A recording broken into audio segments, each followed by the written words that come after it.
future of the American Bank Center to city leaders divided over the future of the council. The latest from an action-packed city council meeting ahead. Plus, immigration protests canvass the Lone Star State.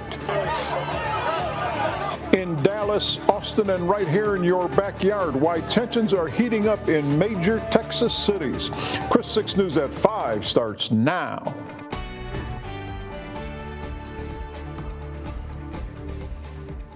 And we thank you for joining us. I'm Andy Lascano. Clara Benitez Cortez has the night off. We begin tonight at City Hall, where city council members are still debating some hotly contested issues.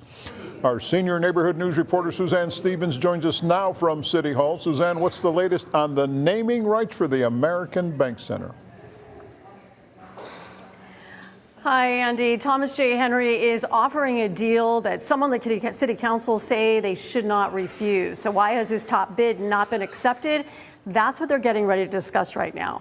Chris 6 was the first to tell you about Henry's $12.5 million naming rights offer for the American Bank Center, spread over 10 years with $1.25 million paid annually. Councilman Eric Cantu says it's a no-brainer and a win for taxpayers.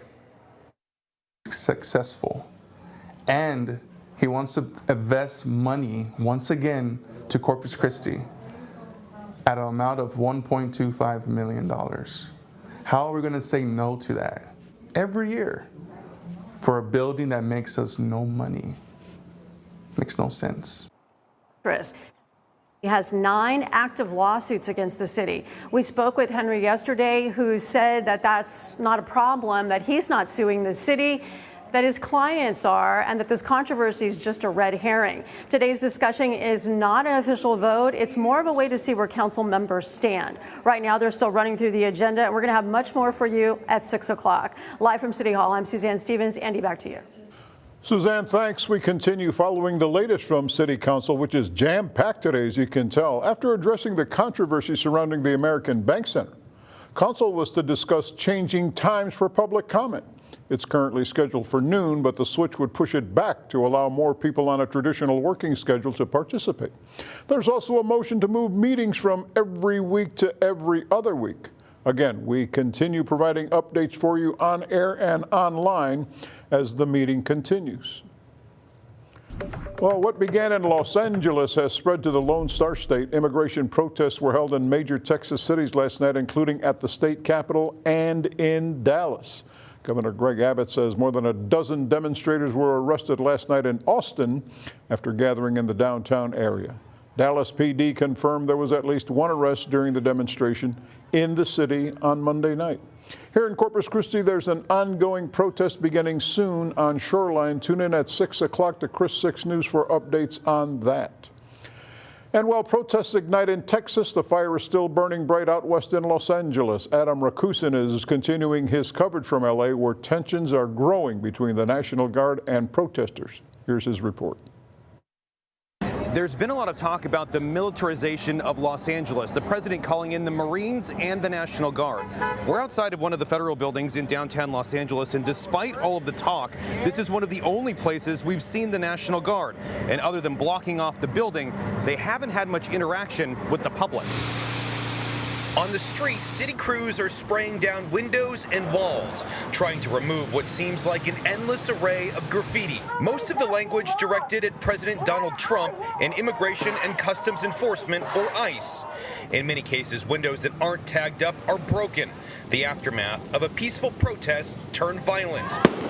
Monday night, police pushed protesters away from the federal building and through the streets to the constant sound of police sirens and flashbangs. The federal building's been ground zero for all of the protests and demonstrations, and it's certainly taking its beating. But just a few blocks away, it's business as normal. You'd have no idea that there were mass demonstrations through the streets of downtown. Unless you're a business owner. Everybody, hear the news. Of course, they just try to avoid the area. This man asked us not to use his name or say the name of his business, but made one thing clear. While he believes people's intentions are good, it's having a bad effect on businesses no matter matter where they are in the city. Because of the downtown and chaos and the homeless issue, is a lot of insurance company, they don't even insure most of the businesses in the area. So yes, they all worry and scared. With more protests scheduled throughout the day on Tuesday and the threat of the military, there's worry through the area. People's livelihoods, including those protesting, will be impacted, and not in the way they'd hoped. Adam Rakusin, Scripps News Group. Adam, thanks for that report. Well, as summer continues in the coastal bend, the heat rages on, so we welcome in meteorologist Julie Equati now. There have been promises of rain, so when and how much? Well, we already seen some showers start to sprinkle on through for northern neighborhoods and communities earlier this afternoon. All of us isn't going to get in on this shower action just quite yet. It is going to ramp up as we head towards tomorrow and towards your Thursday. Right now, taking a look at our Snoopy Spirit Sky Cam, sponsored by CCAC. Looking at mostly just a mix of some pretty calm winds out there. Waters are pretty calm out there as well, but that heat is certainly still on deck for us this afternoon. Taking a quick look at Doppler radar, we can see those line of showers that passed on through portions of B County and Refugio counties earlier this afternoon. Now at this moment, just seeing a couple passing showers throughout some of our inland neighborhoods, just a little bit further out west of 281 there. So again, things are fairly dry across the majority of the coastal bend, but those showers are going to become more rampant and more widespread as we look ahead towards tomorrow and your Wednesday. Right now, that heat is still on full effect for us for this afternoon. Have those temperatures reaching once again towards those lower 90s to upper 80s. Winds are coming in from the southeast, upwards around 15 miles an hour throughout most neighborhoods, and also our heat index, I should say, is still going to be reaching towards those triple digits. More details, though, on your full forecast coming up. Julia Equati, we'll look forward to that as always. Now, if you've lived along the coast for a while, you know how important it is to have a plan of action during hurricane season.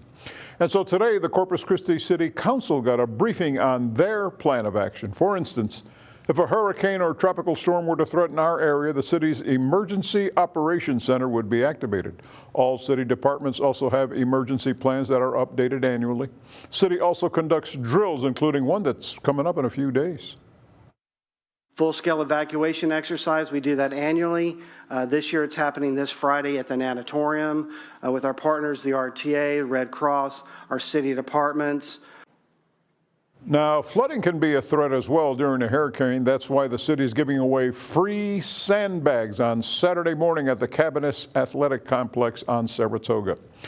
And if you want to be better prepared for hurricane season, we have everything you need to know in our Chris 6 Hurricane Special Plan, Prepare, Survive. It airs Sunday, June 15th, right here on Chris TV beginning at 12:30 a.m. You can also view it online. All you have to do is go to christv.com/weather, then click on Hurricane Center. A couple of Corpus Christi firefighters shared their cancer survival stories at City Council today as city leaders approved services to detect cancer in firefighters. It's a 2-year agreement with Grail Incorporated, and it provides advanced cancer screening paid for from the general fund. Firefighters have a 9% higher risk of getting cancer and a 14% higher risk of dying from it than the average person. Battalion Chief Scott Marsh has faced this reality 3 times during his career, being diagnosed with malignant melanoma on multiple occasions. If we had this back in 2009, 2018, 2023, and the times that I was diagnosed, there's a good possibility that it would have been caught in one of those screenings. So how does it work? Firefighters can be screen tested for 31 different types of cancer through a simple blood test. Fishing guides from the Coastal Bend Guide Association took pediatric cancer patients from Driscoll Children's Hospital out on the water. I'm Erin Hawley, your Port Aransas Neighborhood News reporter. I joined them to learn why these guides donate their time and boats to help these kids reel in a big one. That's the sound kids from Driscoll Children's Hospital heard all morning in Port Aransas. Take them for a day of fishing and riding around in the boat and just having a great time catching fish and spending time on the water. The Coastal Bend Guides Association, made up of fishermen and women across the Coastal Bend, have hosted the Chemo Kids Fish-Off tournament for almost 20 years. These few hours mean the world to pediatric cancer patients like Corbin Salinas. I got 3 trout. but one person got the biggest fish. Me. Fishing guides like Captain Dave Cahill have participated in this event for over a decade. The accomplishment is getting them out of the hospital and just getting them away from being sick all the time and not focusing on that, focusing on actually having a good time and showing that they can. And the kids definitely showed that they can. I caught 3 fish. I caught a fish that was 15.5 inches, 16.5 inches, and 17.5 inches. After reeling in some big ones, participants, nurses, and volunteers continued the fun at Roberts Point Park. They paint their fish and they put them on cloths, and it's really cool to see them painting their fish, and they do all different kinds of designs and colors and everything, and then we display the cloths. Their favorite part? Seeing the smiles on the kids' faces. They didn't really have to do all this, and the fact that they did just shows how much they care. It's been my life dream to do it. Members of the Coastal Bend Guide Association tell me they hope to continue the Driscoll Fishing Tournament tradition for years to come. In Port Aransas, I'm your neighborhood news reporter, Erin Hawley, Chris 6 News. All right, Aaron, thanks for that report. Boy, the smile on those kids' faces is priceless. Well, coming up, a brand new park and a city answering a glaring need. We'll tell you about some news for veterans when we come back. In Focus, sponsored by the Heil Law Firm, battling for justice, winning for the community. Welcome back.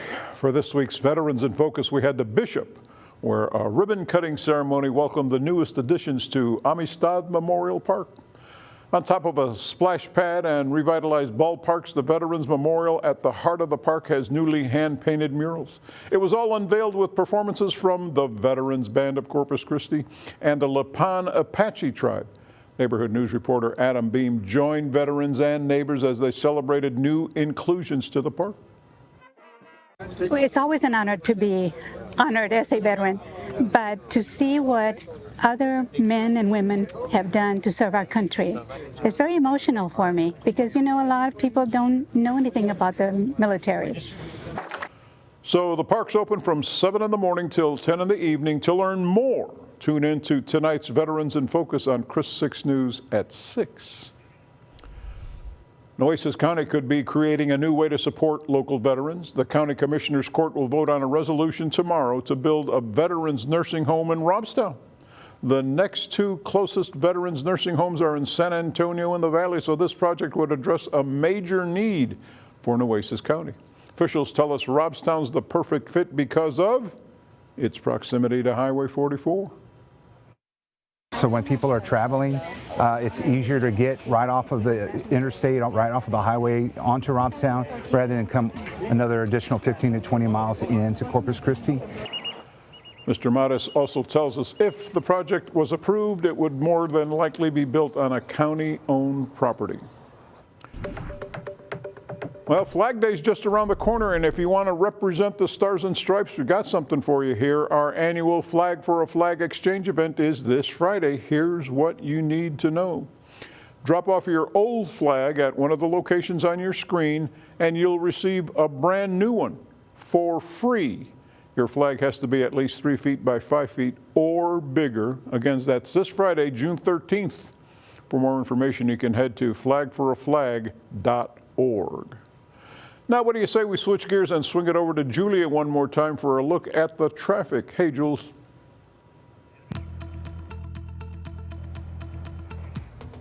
Hey, Andy, now taking it outside, looking at our Skycam over top SPID because those roadways are beginning to get more busy as folks hit those roadways, potentially making their way on home after a day at work. Let's go and take a look at those traffic maps to get a better idea you can expect on other roadways for your potential commute. Hey, we're pulling over to Harbor Bridge in both directions, looking at pretty easy and clear driving conditions right now on the Harbor Bridge. Moving now towards downtown, all clear for the most part on Ocean Drive as well as on SPID. Heading on Saratoga, though, got a bit of a mixture of medium and slow speeds that you're going to encounter heading in both directions. Same thing on Flower Bluff, slower speeds happening throughout portions of Waldron Road and on Flower Bluff Drive. Then hang on the JFK Causeway going to and from the island. No traffic issues there to be pointed out at this moment. That's it for your traffic report. More details and forecast coming up.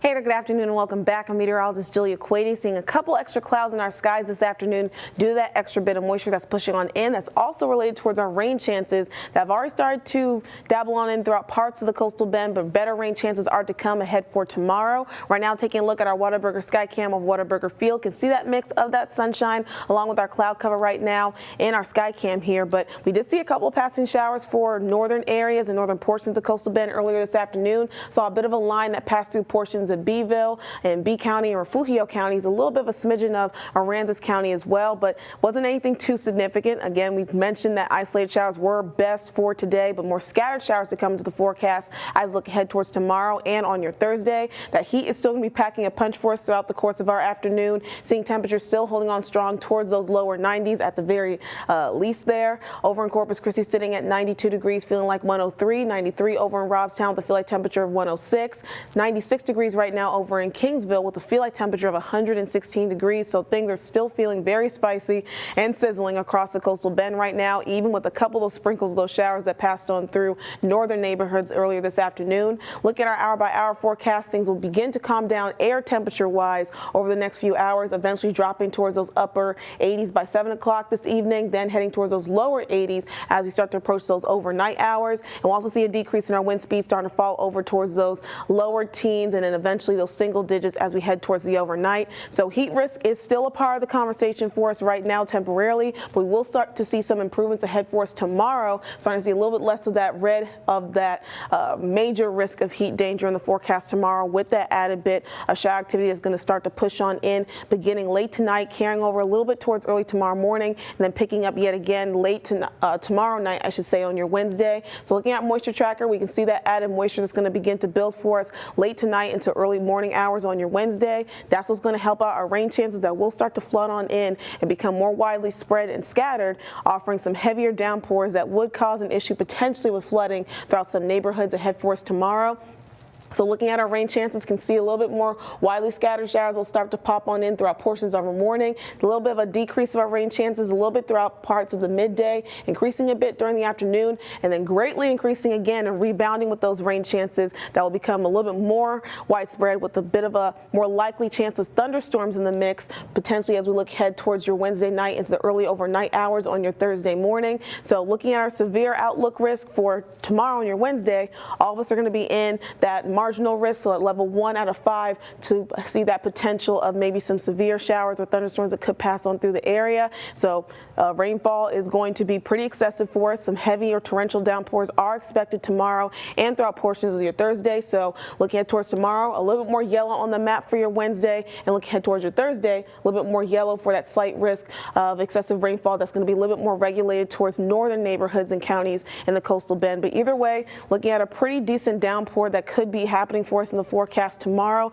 that will extend towards your Thursday. So like I said, flood risk is a bit of a potential there for us in the forecast. All of us going to be in that level 2 out of 4 for that as well. And our rain chances will extend beyond the midweek, kind of being dropping a little bit, but still consistent in the forecast even towards the weekend.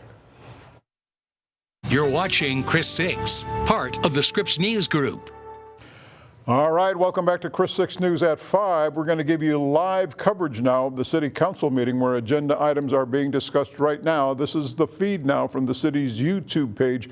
Remember, among the key issues that they're considering talking about, the naming right for the American Bank Center, how many times a month they want to meet. Do they want to do it just twice a month? And when they do meet, do they want to change the time for public comment? So that's all still to be determined. We'll have the latest for you tonight at 6 and 10 as we continue updating you online as the evening and the council meeting progress. Now, we are awaiting a few resolutions at council, but today city leaders made the Juneteenth proclamation. Juneteenth is a federal holiday that recognizes the end of slavery in the United States on June 19, 1865. The NAACP is holding events all month commemorating the milestone day in American history.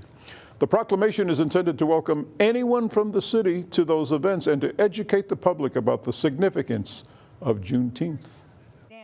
But it's also an educational tool to also inform the public. Some people who do not know, the younger generation who may be curious, why do we even celebrate Juneteenth? And it's just an opportunity for individuals to come together and reflect on the history. The NAACP is hosting a Juneteenth luncheon at the Oville Williams Senior Center on June 19th at 11:30 in the afternoon. It's free and open to the public. As well for the city. All right, welcome back to Chris 6 News at 5. Before we let you go, let's talk about the weather. Julia Quady, what's in store? Well, so we got showers coming in the forecast. We got a bit of an appetizer earlier this afternoon with some passing showers through northern communities, but the real rain is going to be more beneficial for us with more widely scattered showers in terms of their nature. That's going to come in tomorrow, last throughout Thursday too. Maybe a couple rumbles of thunders are possible. We'll be looking at a little bit of an elevation of our flood risk ahead of those heavier downpours that are expected in your forecast tomorrow and on your Thursday. But you can see on those icons, we got a potential to see showers even heading towards this weekend, even to the early part of next week, but that heat's not quite going anywhere. Okay, well, at least we got some rain coming, possibly. Yes, we do. All right, that's all our time for now. We invite you back for more coverage from City Council coming up tonight in 30 minutes from now on Chris 6 News at 6. We'll see you then.